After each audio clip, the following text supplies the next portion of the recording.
కోప్తాగిరి కళ శతాబ్దాల చరిత్ర ఉన్నటువంటి రాజస్థాన్ సాంప్రదాయ కళ. మొఘలు చక్రవర్తులతో రాజపుత్రులు యుద్ధాల సమయంలో ఈ అపురూపమైనటువంటి కళ పురుడు పోసుకుంది. యుద్ధం అంటే ఆయుధాలు ఉంటాయి. పెద్ద పెద్ద తల్వార్లు, చిన్న చిన్న చాకులు, కత్తులు, ఇక డాగర్లు ఇవన్నీ ఉంటాయి. దీంతో యుద్ధం చేసే సైనికులకు ఉల్లాసం కలిగించాలని అప్పట్లో రాజస్థానీ కళాకారులు భావించారు. ఇందులో భాగంగా సైనికులు ఉపయోగించే ఆయుధాలపై అందమైన బొమ్మలు వేయడం ప్రారంభించారు.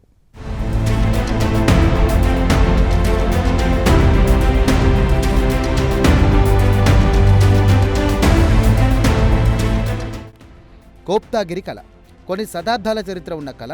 రాజస్థానీ సాంప్రదాయ కళల్లో కోప్తాగిరి ముందు వరుసలో ఉంటుంది. కాగా కోప్తాగిరి కళ మొఘలుల సమయంలో పురుడు పోసుకుంది. అప్పట్లో మొఘలులకు రాజస్థాన్ రాజపుత్రులకు మధ్య హోరాహోరీగా యుద్ధాలు జరిగిన సంగతి తెలిసింది. ఈ నేపథ్యంలో కోప్తాగిరి కళ హైలైట్ అయింది.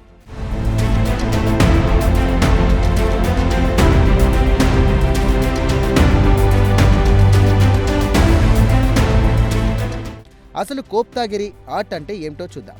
యుద్ధం అంటే ఆయుధాలు ఉంటాయి. పెద్ద పెద్ద తలవార్లు, చిన్న చిన్న చాకులు, కత్తులు, డాగర్లు ఇవన్నీ ఉంటాయి. దీంతో యుద్ధం చేసే సైనికులకు ఉల్లాసం కలిగించాలని అప్పట్లో రాజస్థానీ కళాకారులు భావించారు.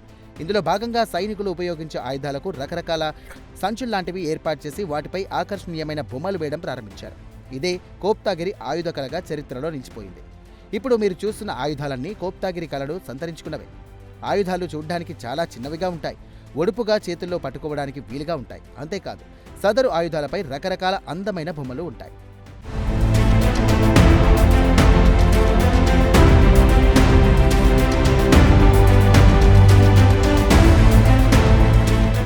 కాగా కోప్తాగిరి ఆర్ట్ను సాంప్రదాయ రాజస్థానీ కళగా చెప్పుకోవచ్చు. అప్పట్లో మేవార్ ప్రాంతంలో ఈ కోప్తాగిరి ఆర్ట్ బాగా ప్రాచుర్యంలోకి వచ్చింది.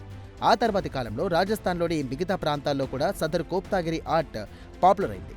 అయితే కాలక్రమంలో కోప్తాగిరి ఆర్ట్ ప్రాధాన్యత తగ్గింది. అయితే మేవార్ ప్రాంతానికి చెందిన కొన్ని కుటుంబాలు మాత్రమే ఇప్పటికీ కోప్తాగిరి ఆర్ట్లో మమేకమయ్యాయి.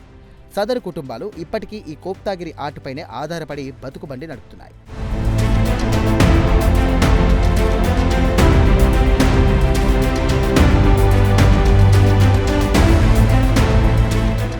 కాగా రాజస్థాన్లో ఇప్పటికీ కొన్ని దుకాణాలున్నాయి. కేవలం కోప్తాగిరి ఆర్ట్తో చేసిన ఆయుధాలు సదరు దుకాణాల్లో అమ్ముతూ ఉంటారు. రాజస్థాన్ సాంప్రదాయ కళను ప్రేమించేవారు సదరు దుకాణాలకు వచ్చి రకరకాల బొమ్మలతో ముస్తాబైన ఆయుధాలను కొనుక్కుంటూ ఉంటారు. వీటిని పదిలంగా తమ నివాసాల్లో దాచుకుంటారు.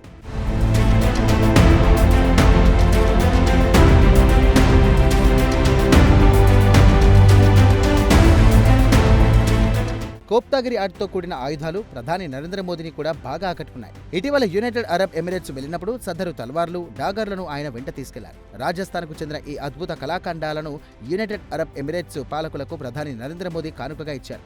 కాగా అద్భుతానికి మారుపేరుగా నిలిచే ఈ కళను చూసి యునైటెడ్ అరబ్ ఎమిరేట్స్ పాలకులు పరవశించిపోయారట.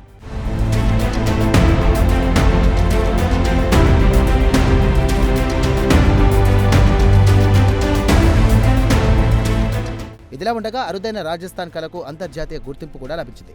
కొంతకాలం కిందట కోప్తాగిరి ఆర్ట్కు భౌగోళిక గుర్తింపు లభించింది. కాగా భౌగోళిక గుర్తింపు లభించిన వస్తువులకు లేదా ఉత్పత్తులకు చట్టపరమైన రక్షణ లభిస్తుంది. దీంతో కోప్తాగిరి కళకు కూడా ప్రపంచవ్యాప్తంగా గుర్తింపు లభించినట్టయింది. ఏది ఏమైనా రాజస్థాన్ అరుదైన చిత్రకళ లోకల్ నుండి గ్లోబల్ వరకు ఎదిగింది.